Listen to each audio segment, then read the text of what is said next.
Well, hey friends, welcome back to my kitchen. This is Carly, and guess what? I'm cooking dinner. So tonight I'm actually going to be making a Pampered Chef recipe, which I'm really excited about because it's ribs, and who doesn't love ribs, right? So I am going to be making barbecue root beer ribs in our quick cooker. So I've already kind of prepped the meat. This was one big rack of ribs. I turned it over and removed the membrane from the underside of that.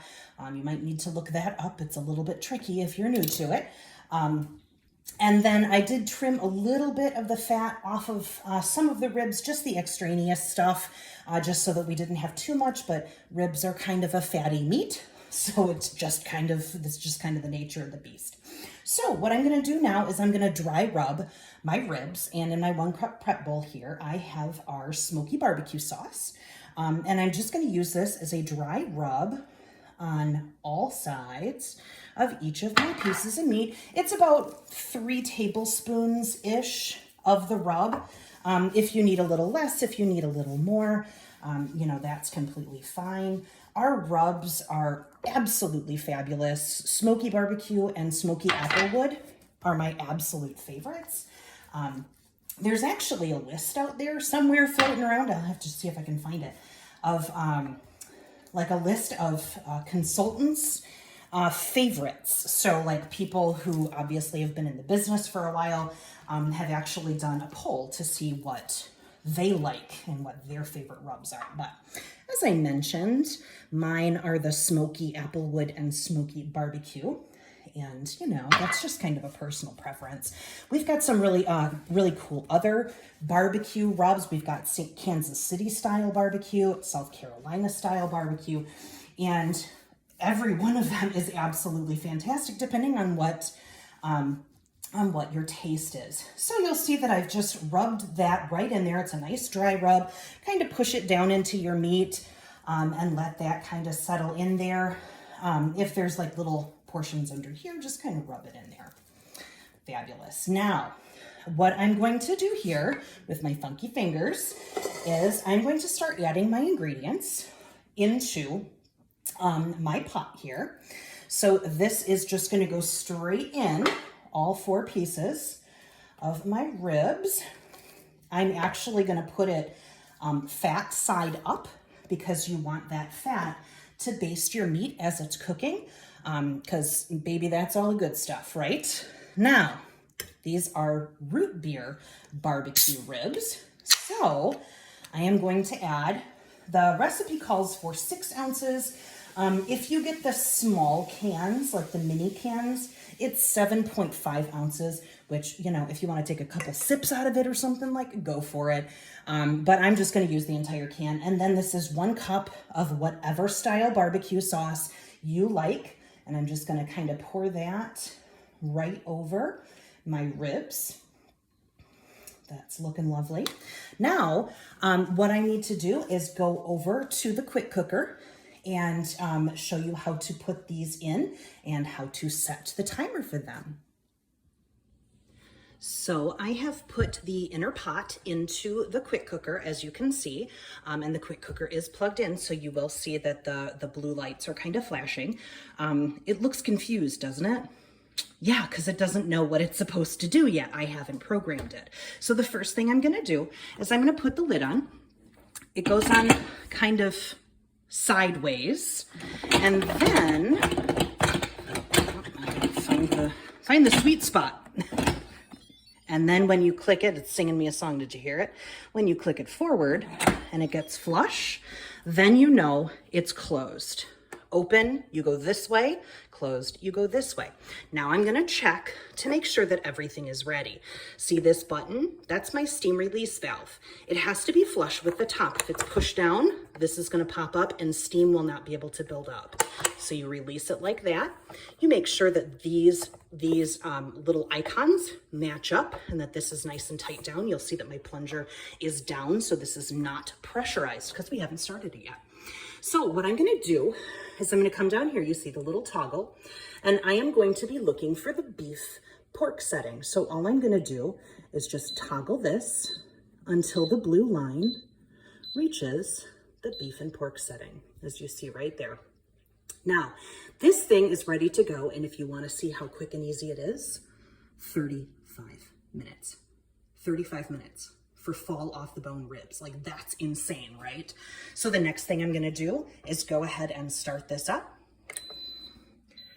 It's gonna sing me a little song, and then it's going to go around and around in a circle. And what that is telling me is that it is heating up inside that crock, and it's going to start pressure cooking these beautiful ribs. So in the meantime, I am gonna go ahead and prep another one of my sides. I am going to be making another Pampered Chef recipe for gratin potatoes or scalloped potatoes. I can't remember, I'll have to look it up. So we'll go back over, clean up my workstation, and get started on our sides. Okay, so we are over at the stove now. We are going to be prepping our scalloped potatoes. Right now I am heating up our Rock Crock Everyday pan over like a medium-high heat. And what we are going to be doing is making like a cream sauce for our scalloped potatoes. So the Rock Crocks are awesome. If you haven't checked them out, definitely check them out.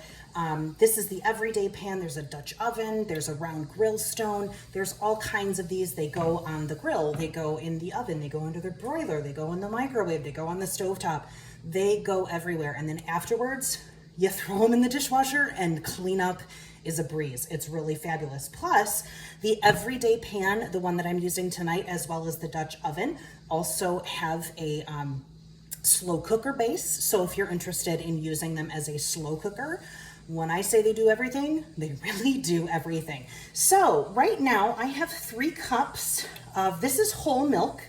I'm using whole milk because it's what I have on hand. However, you could also use half and half. Or you could do some half and half and some milk, or if you wanted to make this like a vegan recipe, you obviously could do that by using a milk substitute. And then in my little prep bowl here, I have about a teaspoon of thyme, about a half teaspoon of salt and pepper. So I'm gonna go ahead and just sprinkle that in. I'm gonna use my mix and scraper to kind of incorporate that. And basically what I'm wanting to do with this, you have to be careful when you're cooking milk because it will scald, and that's not a good thing, is I'm going to heat this up just to a simmer, so little bit at a time. Heat it up until it simmers and just kind of let it steep for a little while I'm actually prepping the potatoes and the pan to put them into. So this is going to make a beautiful sauce to put over our potatoes. So I'm gonna take you over back to the prep counter and we're gonna start prepping potatoes.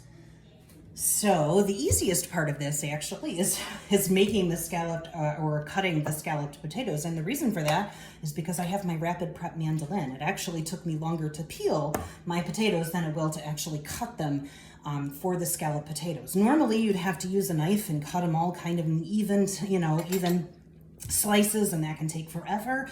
But our rapid prep mandolin is absolutely fabulous for this. So I just used our veggie peeler. These are 3 to 4 russet potatoes.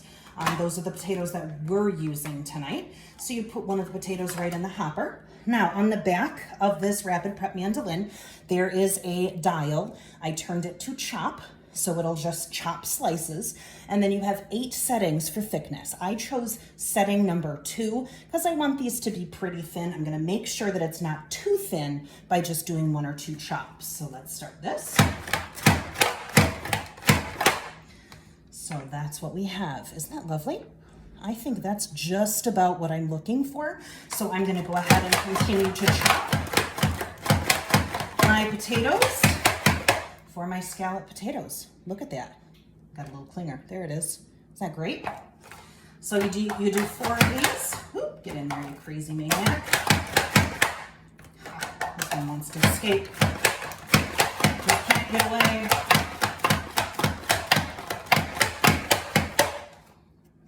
Here's my 3rd potato.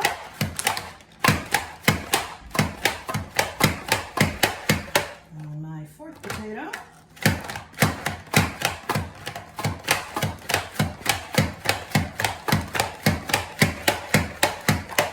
this can come down and lock into place, and this is for cleaning. This comes right out, so you can add this to a bowl or whatever you need to. This folds down. This food hopper comes right off, just like that. There's a blade guard that slides back and forth so you never come in contact with the blade. And then all of this fits together for super easy storage. So the next thing I'm going to do now is prep my pan so that I can put my cream sauce and my potatoes into that pan in just a few minutes. It is time to prep my cooking vessel. This is our 2-quart Enameled Cast Iron Baker. It is an absolutely gorgeous piece of cast iron. You can see it's completely enameled inside, and it's got this amazing exterior. It's like a kind of a shale gray color, and it looks great on just about any table. So I'm gonna prep this. I'm just gonna mix a little bit of butter into it. You don't want to use cooking sprays unless you have our kitchen spritzer and put like actual oil in it. But the synthetic cooking sprays that you put on these types of things, your cookware, bakeware, anything like that, they build up a sticky film, and you don't want that because it doesn't come off, and it's not nice. So I am going to just press 1 clove of garlic into my butter, so you can see how the garlic press works. The garlic press is literally one of my favorite things ever. You just put the clove of garlic right into the little hopper here, press down like I did, it all squeezes out. Then you have your little tool here, and you press up in the back, and then you can use the tool to just scrape this right out into your trash can. You never have to come in contact with the garlic on your fingers, which is super nice because garlic is sticky, and yes, it's smelly. So all I'm doing now is I'm taking my chef's silicone basting brush, and it's about a tablespoon and a half of butter, and I just want to kind of work this around in there, get it into the corners and stuff. Not only is this gonna keep the cheese and the potatoes from sticking to the vessel, but it also obviously adds flavor. That garlic and butter is going to be super delicious when it comes out all bubbly. I'm super excited about this dish. So my dish is prepped. I am going to go ahead and check on my cream over there. It seems to be coming up to a simmer. So I'm gonna go ahead and check that out, and then we'll start the next step. Here we are. Now what I have done is I have just kind of laid those potatoes right down in the bottom of my baker here. And I have my cream sauce, basically, that's gonna go right over top. And I'm just gonna pour this right over the potatoes, just like that. That is a perfect fit, and it looks gorgeous. Now, what I'm going to do now is I'm going to cover this with aluminum foil, just to keep it from scorching on the top. And I'm gonna place these potatoes into the oven at 400 degrees for about 40 minutes, depending on how your oven cooks. Obviously, check it. Make sure that it doesn't, scorch or burn or anything like that.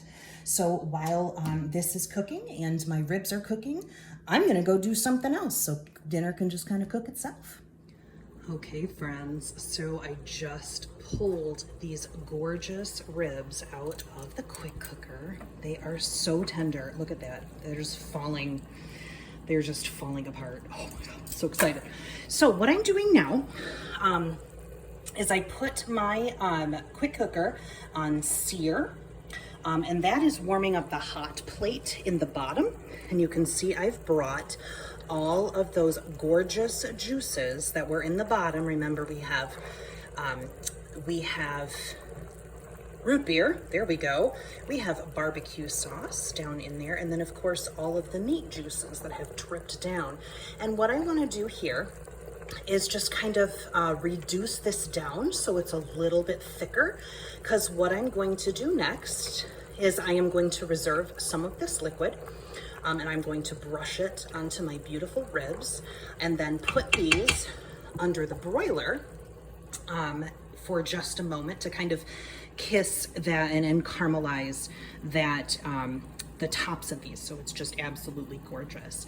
So right now in my oven, I am just finishing up the scalloped potatoes. And I did do some roasted broccoli to go along with this meal as well, because I wanted a nice rounded meal with vegetables, starch, and protein. So in just a moment, I will be pulling out my scalloped potatoes.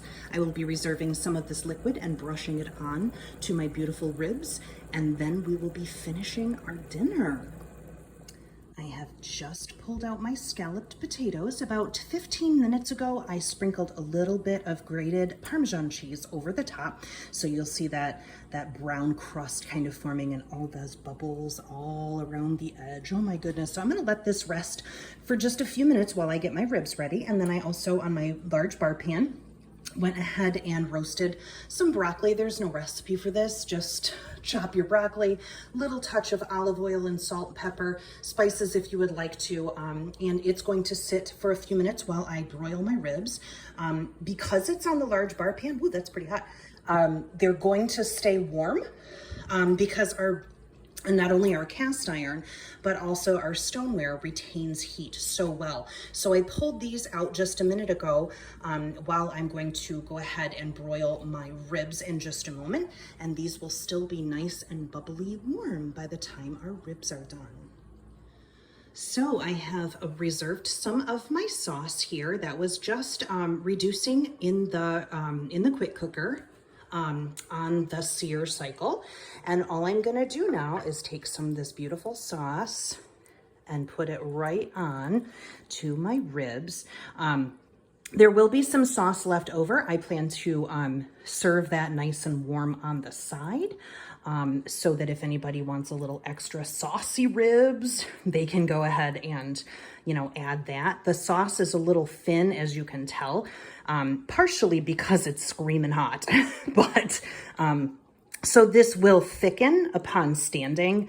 And it also does have that root beer in it, so it has been diluted with the root beer. But not only did the root beer dilute it, it added insane flavor, my friends. So these are they're looking so beautiful. Are they not looking beautiful? I'm so excited for dinner tonight. Man alive, I've got a lucky family. Okay, so these are almost basted, and you notice that I'm using my chef's silicone basting brush again. After I brushed the butter into my enameled pan, I just went ahead and rinsed this under some water, and I can use this again. No reason to, make more dishes or anything like that.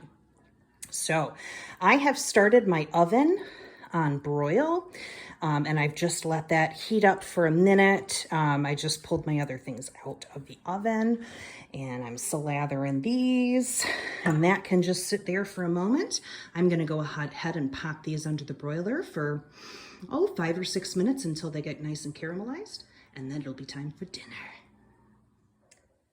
Here it is, my friends. Isn't it gorgeous? Now I have a little vessel, and this is just some of that delicious root beer barbecue sauce. There is our rib. You see all the caramelization on top from the broiler. There are my beautiful scalloped potatoes. I am ready to eat. I don't know about y'all, but this looks incredible. Thank you so much for watching. I really appreciate you. Have a good day.